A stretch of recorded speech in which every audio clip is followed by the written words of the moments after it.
called her a fool. They watched her abusive husband pack up the gold she had painstakingly earned, stitch by stitch, walk out the door with his mistress, and physically leave his newborn affair baby behind in her shop.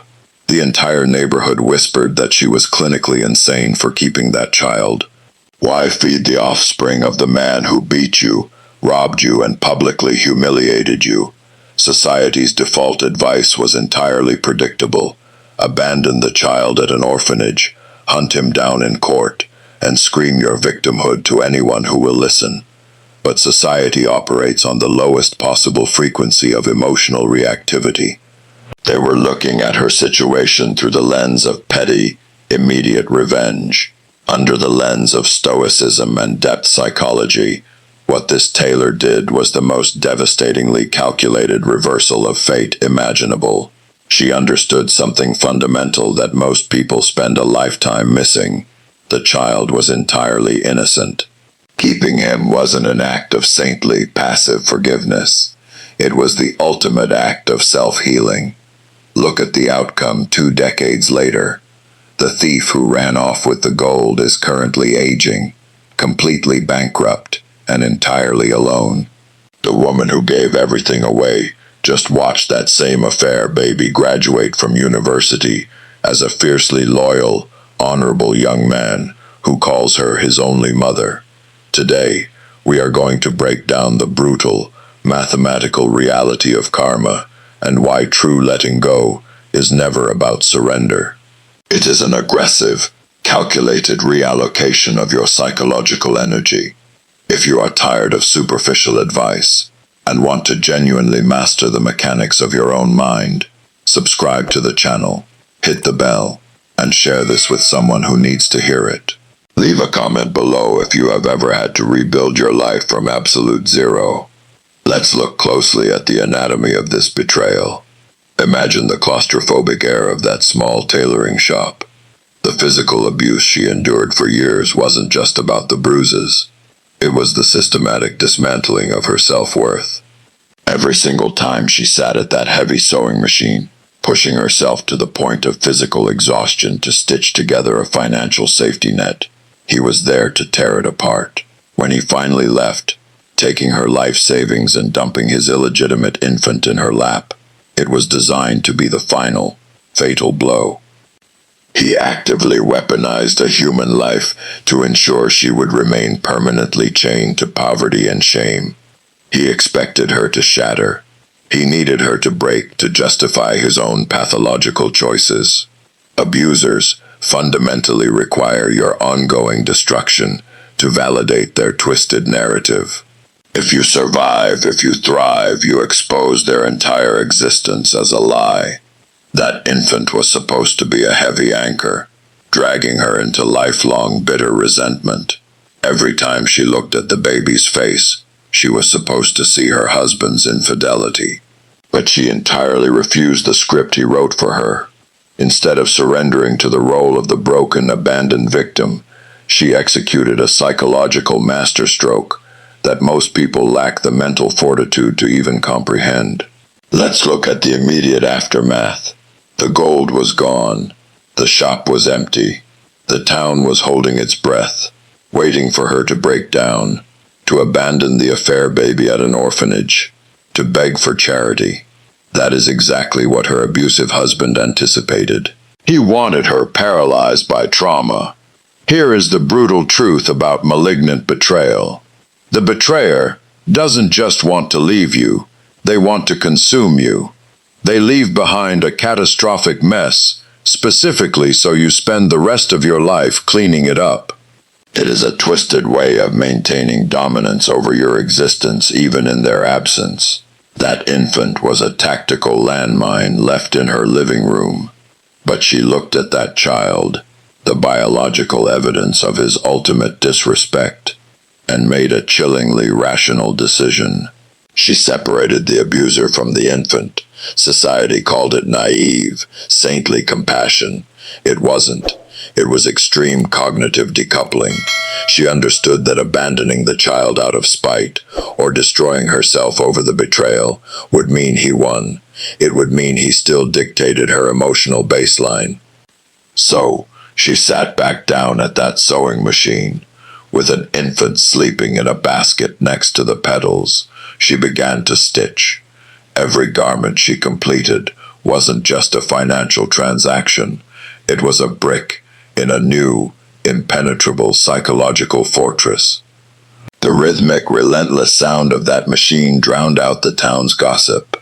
This is the purest modern manifestation of amor fati, loving your fate, not just enduring the burden, but actively consuming it to build your empire. The abuser's mind operates on a deficit model. They steal because they cannot build. He took her gold because he lacked the competence to generate his own wealth. He took the mistress because he required constant, cheap external validation. He abandoned his own flesh and blood because accountability is kryptonite to a parasite. He genuinely believed he had chained her to the bottom of the ocean. But what happens when you chain a highly resilient individual to an anchor? They don't drown. They use the anchor to lay a concrete foundation. The baby didn't drain her. The baby became the raw, unadulterated fuel she needed to hyper-focus. The tailoring business began to thrive not despite the tragedy, but because the betrayal stripped away every last ounce of her hesitation. Survival leaves zero room for self-pity. While he was out squandering stolen resources on a fleeting illusion, she was quietly compounding real, tangible equity, both financial and psychological. The betrayal wasn't the end of her life. It was the violent eviction of a parasite. Most people fail to realize that when a narcissist exits, they leave behind a vacuum. That silence you feel isn't just grief. It's the absence of the constant, chaotic friction they generated to keep you off balance. She refused to fill that vacuum with the toxicity he left behind. Instead, she filled it with the ruthless discipline of a master craftsman. The shop, once a site of domestic terror, was repurposed into a laboratory of productivity. She didn't just sew clothes, she stitched a future. While the town waited for her to spiral into poverty, she was studying the market, upgrading her equipment, and most importantly, insulating her mind from the collective noise of his departure. Every stitch was an act of rebellion. Every satisfied customer was a testament to her competence, which, unlike his fleeting charm, was rooted in reality. This is the psychological pivot. The moment you stop seeking their validation, you stop being a target and become a threat. He left, expecting her to become a cautionary tale of a discarded woman. By succeeding, she didn't just move on. She became a living, breathing indictment of his character. She proved that his departure didn't break her. It removed the only obstacle that was actively working to keep her small. She treated the affair baby not as a prop in a domestic drama, but as a human being who had nothing to do with the war between his parents. That level of detachment is terrifying to an abuser. They rely on the idea that they are the center of your universe, even in their absence. By treating the child with neutrality and care, she effectively erased the abuser's ability to use the child as a pawn. She neutralized his most effective weapon. And then, the inevitable occurred. The market shifted, he grew older, and his new life began to fray at the seams. He assumed he could walk back into her shop 20 years later and find the same woman he left, vulnerable, bitter, and desperate. He expected to find a monument to his own importance. Instead, he found a woman who didn't even remember his favorite shirt size. Let's examine the brutal mathematics of karma. People romanticize karma as some mystical force of cosmic justice that magically punishes the wicked. It is not. Karma is simply the compounding interest of your daily behavioral investments.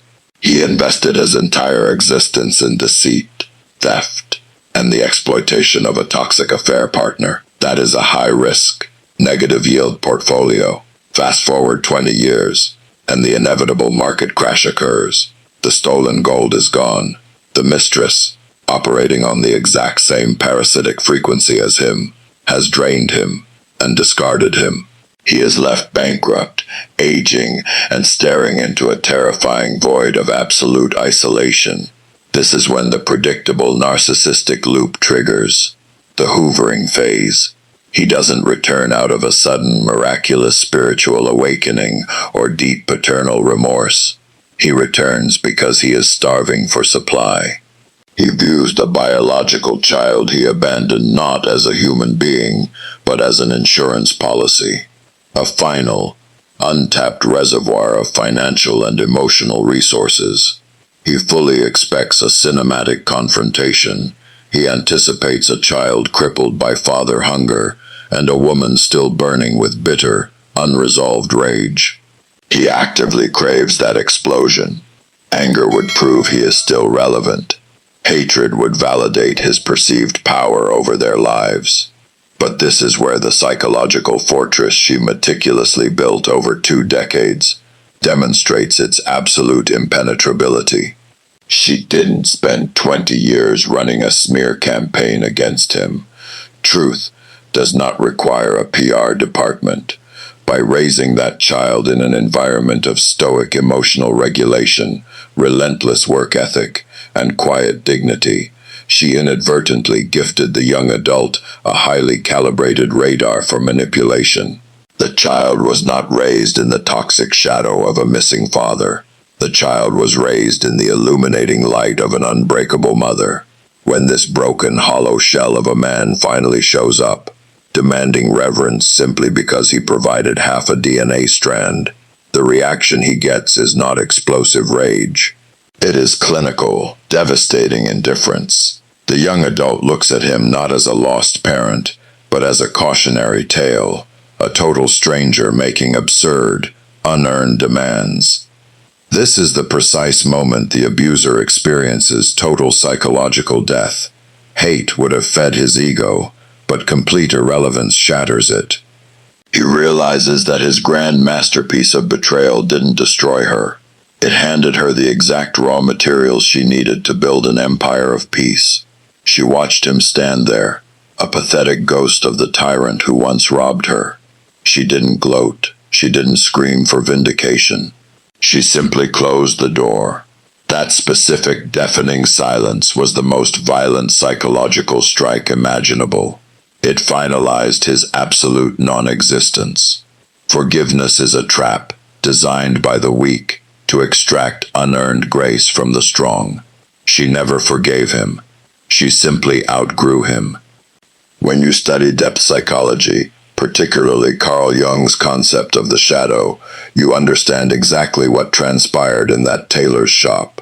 The abusive husband projected his entire shadow, his profound feelings of inadequacy, his chronic failure, his moral bankruptcy, onto her. He needed her to be shattered so he could feel whole. Leaving the affair baby was his ultimate act of psychological projection. He was handing her the physical manifestation of his own garbage, expecting it to rot her from the inside out. Instead, she practiced radical psychological alchemy. She engaged in what Stoic philosopher Marcus Aurelius would recognize immediately. She built an unbreakable mind by focusing exclusively on what was within her control: the needle, the thread, the infant. She didn't waste a single calorie of energy trying to change the narrative in the town, or plotting a loud, messy revenge. Revenge requires you to stoop to the frequency of your enemy.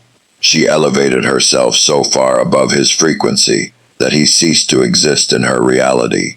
This is the ultimate, terrifying power of true detachment.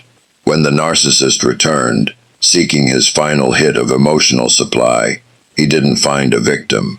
He found a fortress. He found a son who viewed him with clinical indifference, and a woman whose silence was heavier and more destructive than any screaming match could ever be. He was utterly erased. This is the brutal, beautiful reality of karma. It is not magic. It is the mathematical certainty that parasitic behavior eventually runs out of hosts, while disciplined stoic endurance compounds into untouchable sovereignty.